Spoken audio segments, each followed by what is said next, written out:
और वो सुख ने सुना। सोचिए, सुख के सुनते ही उसके अंदर ज्ञान उत्पन्न हो गया, राधा ही शब्द से प्रफुल्लित हो गया। भगवान कह रहे हैं पार्वती से कि सुनो, अब कथा को बड़े ध्यान से सुनना, और ऐसी कथा कि मैं जब कथा कहूंगा तो मेरे नेत्र बंद हो जाएंगे। सोचिए, और जब नेत्र बंद होंगे तो क्या होगा, मुझे पता नहीं है कि भाई तुम कथा सुन रही हो कि सो गई हो, तो ऐसा करना, हुंका भरते जाना। भोलेनाथ ने कहा कि हुंकारी भरते जाना। बोले कि ठीक है। सो मैया हुंका भर रही हैं और भोलेनाथ कथा सुना रहे। सुनाते सुनाते सुनाते अब मैया आ गो आलस। वही बात को डर हो तो वही आ गई सामने।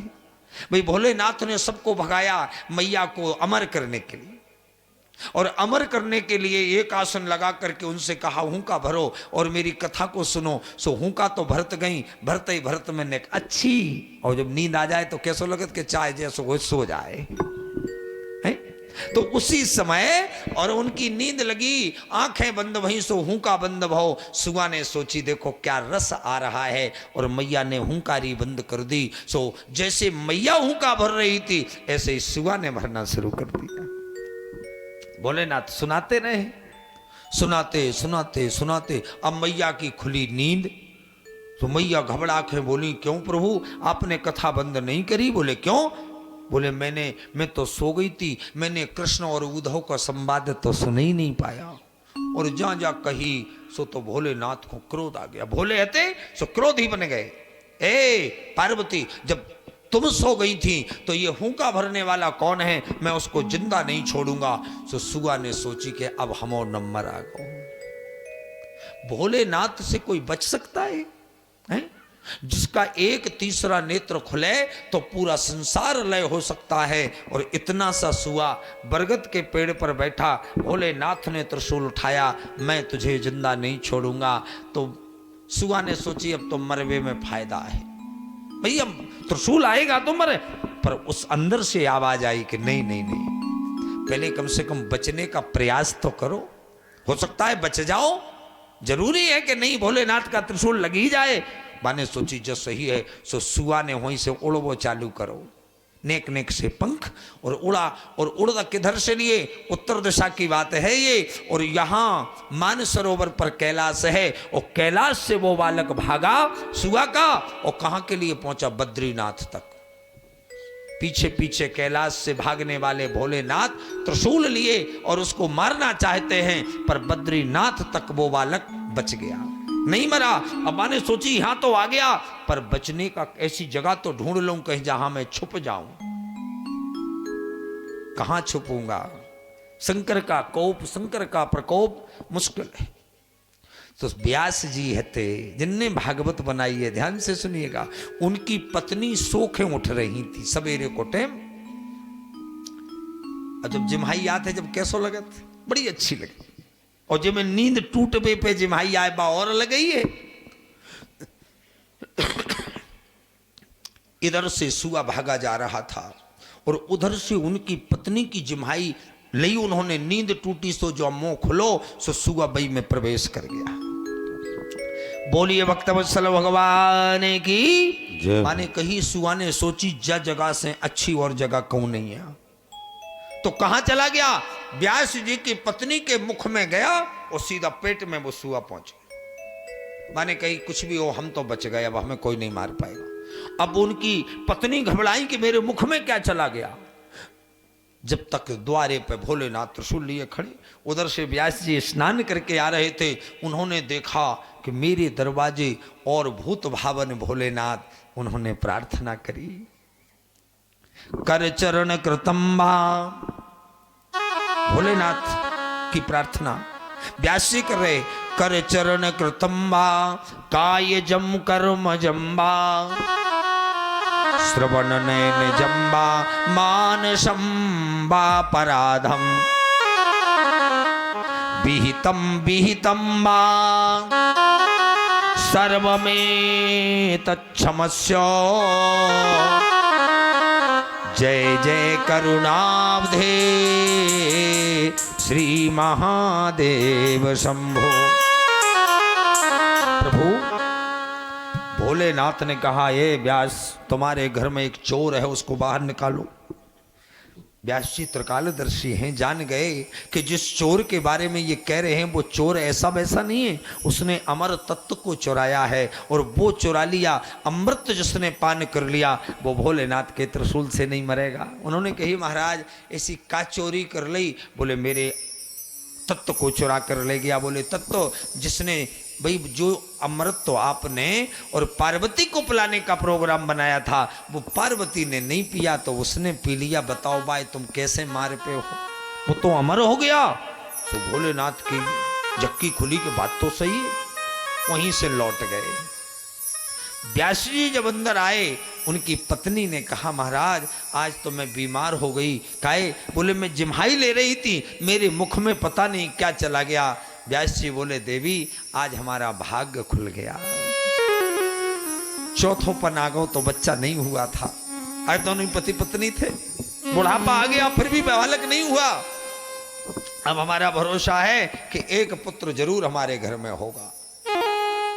पत्नी ने देखा तो वो जो सुआ था वो बच्चे में परिवर्तित हो गया, बालक बन गया पेट में। अम्मा गर्भ को धारण करती है, 9वें महीने में बच्चे का जन्म होता है, पर भाई 9 महीना पूरे हो गए पर बच्चा बाहर नहीं आया। 10 महीना, 11 महीना, पूरी 1 साल बीत गए और व्यास जी भी सोच रहे, पत्नी भी सोच रही कि बालक पेट में है, गर्भ है, पर वो बाहर क्यों नहीं आ रहा है।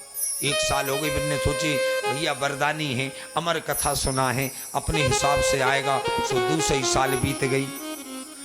सनई सनई समय बीता, 12 वर्ष हो गए, वो बालक बाहर नहीं आया। वो बालक कैसा हो गया? चलवे फिरवे भाव होगा पेट में, बोलने वाला हो गया, पर बाहर नहीं आ रहा है। व्यास जी ने विचार किया कि अब सोचत रहे हैं तो पत्नी से भी हाथ धोखे बैठ जाए। काहे कि जब ये बालक बाहर नहीं आएगा तो पत्नी को कष्ट होगा और पत्नी का प्राणांत यदि हो गया तो मैं अधूरा रह जाऊंगा। उन्होंने अपनी पत्नी को पास में बिठाला और अपने योग बल से उस बच्चे से बात करी भीतर गर्भ से, बेटा तुम्हारी माँ को बड़ा कष्ट है, बाहर आओ। तो अंदर से वो बालक बोलवे लग गो, कस्य माता पिता कस्य, कस्य भ्राता सहोदरा। कौन किसकी माँ है, कौन किसका पिता है? अरे ये रिश्ते कौन हैं? ये तो संसार के संबंध हैं। व्यास जी ने ये भी बात सुन ली कि राम जो तो भीतर से बोल रहा है, बेटा अरे आप बाहर आओ। बोले नहीं आऊंगा। क्यों? बोले मुझे माया लग जाएगी, मैं इसमें बड़ा सुखी हूं। तो व्यास जी ने आशीर्वाद दे दिया, आज से तुम्हें माया नहीं लगेगी, आ जाओ। अब वो बालक बाहर निकल रहा है 12 वर्ष से। जब मां किसी संतान को जन्म देती है तो जानते हो दूसरा जन्म होता है, बड़ी कष्ट की घड़ी आती है और वो माँ ही समझ सकती है कि वो पीड़ा, वो कष्ट, वो वेदना और कैसी होती है। और जब वो वेदना सह करके बेटे को बाहर करती है और वो ही बेटा आकर के जब बड़ा होकर माँ से कहता है कि तूने मेरे लिए क्या किया है, तो माँ का हृदय विदीर्ण हो जाता है। माँ गीले में सोती है, बेटा को सूखे में सुलाती है। माँ का कभी ऋण कोई बेटा ऋण चुका सकता है? नहीं। आज वो माँ बेहोश हालत में पड़ी है और आज वो बालक गर्भ से निकला और ना तो उसने माँ की ओर देखा ना पिता की ओर देखा और वो बालक सीधा जंगल की ओर जाने लगा। व्यास जी घबरा गए। यम प्रव्रजन्तमनुपेतमपेत कृत्यम द्वैपायनो विरह कातरया जुहावा पुत्रेति तन्मयतया तरवोऽभिनेदोस्तं सर्वभूतहृदयं मुनिमानतोऽस्मि। पुत्रेति तन्मयतया, जब वो बालक गया तो पीछे से पिता चिल्ला कर जा रहे, बेटा बेटा बेटा मेरी बात सुनो। पुत्रेति तन्मयतया स्तरवोभिनेदुस्, पर बेटा जब जा रहा है ना तो उसको आवाज पिता की मिली कि मेरा पिता मुझे बुला रहा है, क्योंकि पिता और बेटा का संबंध अंदर से। व्यास जी ने जब कहा था बेटा तुझे माया नहीं लगेगी, उस बच्चे के सामने से गाय निकल रही है, बच्चे के सामने से और नारी निकल रही है। बच्चा कितना है? 12 वर्ष का है, शरीर पूरा सुडौल है और चलने फिरने की हालात में, जिसका नाल लटका है, पूरे शरीर से रक्त लगा है, और वो बालक जंगल की ओर जा रहा है। कैसे? तम सर्वभूत हृदयम मुनि मानतोस्मि, आज सिया राम मैं, आज सिया राम मैं सब जग जानी।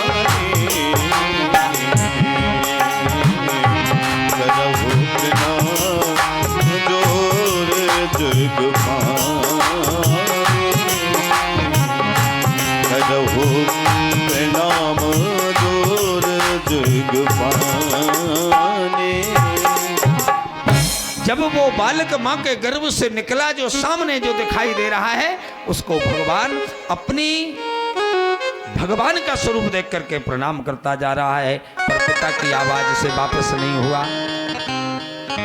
ममता आत्मयी जायते पुत्रः, आत्मा होती है पिता की। बेटा खराब है, कैसा ही है, 10 जगह से बुराई है, इसके बाद में आत्मा क्या कह रही है? अब ठीक है, भला है, बुरा है, आखिर मेरा ही तो है।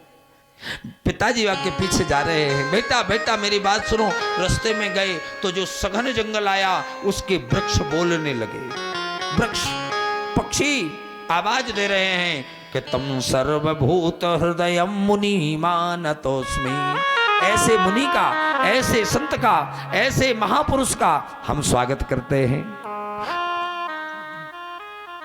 जब ये शब्द उनके सामने आया कि हम तुम्हारा नमन करते हैं, प्रणाम करते हैं, तो इधर हमारे सुखदेव जी महाराज जो बालक बनकर के अंदर जा रहे थे, वापस नहीं हुए, जंगल की ओर चले गए। अब व्यास जी निराश हो गए, व्यास जी हताश हो गए, और व्यास जी ने क्या किया? एक सरोवर भरा था, और बस सरोवर में बहुत सारी महिलाएं स्नान कर रही थी, गंधर्व कन्याएं। और वहीं से व्यास जी निकले तो व्यास जी को देख करके और वे पूरी महिलाओं ने अपने अपने कपड़े पहन लिए, स्याने बांधा जा रहे हैं। और जैसे ही व्यास जी बगल में पहुंचे, उन्होंने कहा, हे देवियों, अभी अभी मेरा बेटा जवान निकल गया यहाँ से, सुडौल 12 वर्ष का, ना तो तुमने उसको कपड़ा पहने, ना मर्यादा करी, ऐसी नहाती रही, और मैं बूढ़ा आदमी यहाँ से निकल रहा हूं तो तुमने मुझे मर्यादा कर ली, ये कहाँ का विधान है? देखिए, उन गंधर्व कन्याओं ने व्यास जी को ज्ञान दिया, महाराज अभी जो आपका बालक निकला है ना, वो कैसा है? वो संसार से परे है, संसार से परे वो है जिसको संसार से मतलब नहीं। भाई, एक माँ होती है, बच्चे को जन्म देती है, गोदी में बैठालती है, स्तनपान कराती है, जब तक वो बालक सज्ञान नहीं होता, जब तक माँ उसको कोई मर्यादा नहीं करती। और वही बालक बड़ा हो जाए, अच्छाई बुराई का और उसे अनुभव हो जाए, उससे स्त्री और पुरुष का भेद पता लग जाए, तो वही माँ अपने बेटे को मर्यादा करती है। उन गंधर्व कन्याओं ने कहा, जो अभी अभी तुम्हारा बेटा निकला है वो संसार से परे है, उसमें स्त्री और पुरुष का भेद ही नहीं है, और जहां स्त्री और पुरुष का भेद ना हो, उसको मर्यादा करने की क्या जरूरत है? आपको मर्यादा करनी इसलिए जरूरत है क्योंकि आप इस संसार में स्त्री और पुरुष की और पहचान को जानते हैं। तो व्यास जी को ज्ञान हुआ कि वास्तव में ये बात बिल्कुल सत्य है। उसी समय और व्यास जी लौट गए अपने घर। व्यास जी गए, बड़े दुखी हुए, अपनी पत्नी को संभाला, दोनों बैठे और सोचे बेटा चला गया, क्या करें। अपने शिष्यों को बुलाकर, सबसे ज्यादा यदि उस बच्चे का प्रेम है तो केवल भागवत से प्रेम है, बस दुनिया से नहीं है। व्यास जी ने 2-4 अपने बढ़िया योग्य व्यक्तियों को भेजा और जाकर के उन्होंने उस जंगल में बड़े बड़े श्लोकों का गायन किया। तो वो बालक उठ करके उनके पास आ गया और जब पास में आया तो वे चारों ऋषि व्यास जी के पास ले आए। भगवान व्यास जी ने उस समय अपने बेटे को और 2 वर्ष भागवत का अध्ययन कराया। बेटा समझ के नहीं, शिष्य बनाकर। कथा किसको सुननी चाहिए, कौन इसका वक्ता बन सकता है। काम, क्रोध, लोभ, मोह, मद और ईर्षा, इनके अंदर जो 6 चीजें ना हो वो पढ़ने का अधिकारी है, वही सुनने का अधिकारी है। आज हमें लगता है बड़े बड़े वक्ता हो चुके हैं और वो कथा कह रहे हैं और सुनने वाले उस कथा को सुन रहे हैं, पर हमारा शास्त्र कहता है कि जिसके पास काम, क्रोध, लोभ, मोह, मद और ईर्षा और जिनके पास योग्यता है, जो सवर्ण में है, ब्राह्मण पूजनीय है, उसके द्वारा जो कथा को सुनते हैं उसका फल अधिक से अधिक प्राप्त होता है। उसी समय व्यास जी महाराज ने अपने बेटा को कथा सुनाई, पढ़ाई। उम्र हो गई 14 वर्ष की, 2 वर्ष जंगल में रहे, उम्र है 16 वर्ष की। और आज सुक्रताल नामक तीर्थ में, सुखताल नामक तीर्थ यदि दर्शन किया हो, जब हम हरिद्वार जाते हैं तो रास्ते में मिलता है मुजफ्फरनगर, मेरठ से मुजफ्फरनगर, मुजफ्फरनगर से पर मिलता है सुखताल। और शुक्रताल में इधर से हमारे सुखदेव जी महाराज जा रहे थे, वहाँ राजा परीक्षित, हस्तिनापुर का राजा, और एक सर्प के भय के कारण श्रापित होकर के उस बरगद पेड़ के नीचे बैठे थे। इधर से गए और उन्होंने जाकर के सुखदेव जी महाराज उनके लिए कथा सुनाने का संकल्प लेते हैं। जिस कथा को हम कथा श्रवण के लिए बैठे हैं, इसके मैन मुखिया को है महाराज परीक्षित। और परीक्षित ने श्राप ले लिया, किसका, एक संत का। संत ने श्राप दिया, उस कारण से जंगल में गए, बेटा को राज्य देकर 7 दिन कथा सुनी। अब यही कथा कल से ठीक 1 बजे से इसी स्थान पर प्रारंभ होगी। आज सुखदेव जी पहुंच गए, वहां जाकर के उनका स्वागत करेंगे और कल 2 बजे से 1 बजे से कथा पुनः सुनेंगे। बोले वृंदावन बिहारी लाल की।